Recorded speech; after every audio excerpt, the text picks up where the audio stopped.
What's in your food? Do you really know? You might check the calories or maybe the sodium content, but have you ever actually taken the time to sit down and read all the ingredients listed? Most likely you haven't. I know that for a long time I didn't pay entirely too much attention to exactly what was in everything I was eating.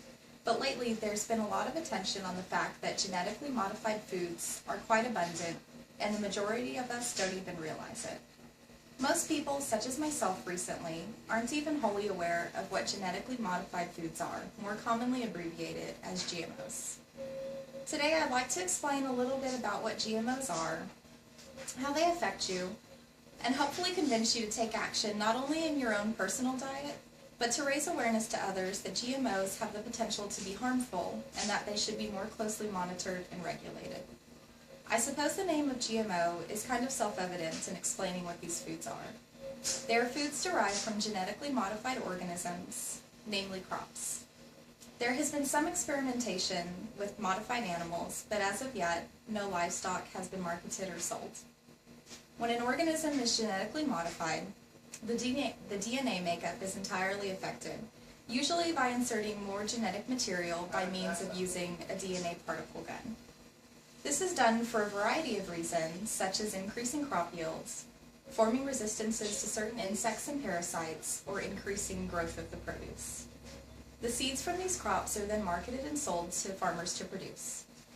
While GMO foods are popularly regarded as harmless, the problem is that it is much newer technology.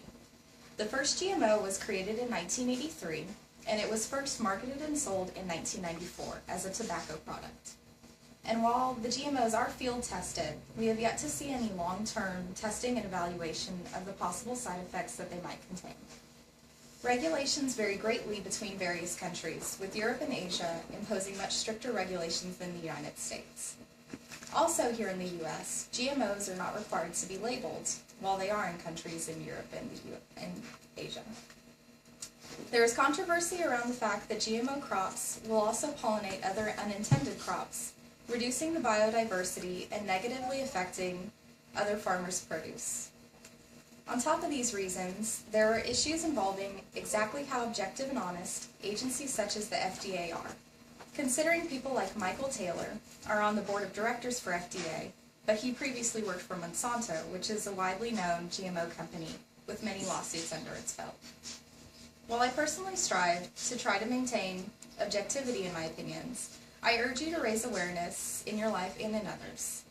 People should have a right as consumers to know exactly what they are intaking, as this affects their health and their well-being. Companies in the United States are not required to label their products GMO, and it amazes me that in a country where there's such a high focus placed on whether a product is organic or not, there's such little emphasis placed on whether it is GMO. There's a saying I recently heard from my husband that said, "If you can't pronounce it and your child doesn't know what it is, you shouldn't eat it." I suggest perhaps we start living more closely to this saying.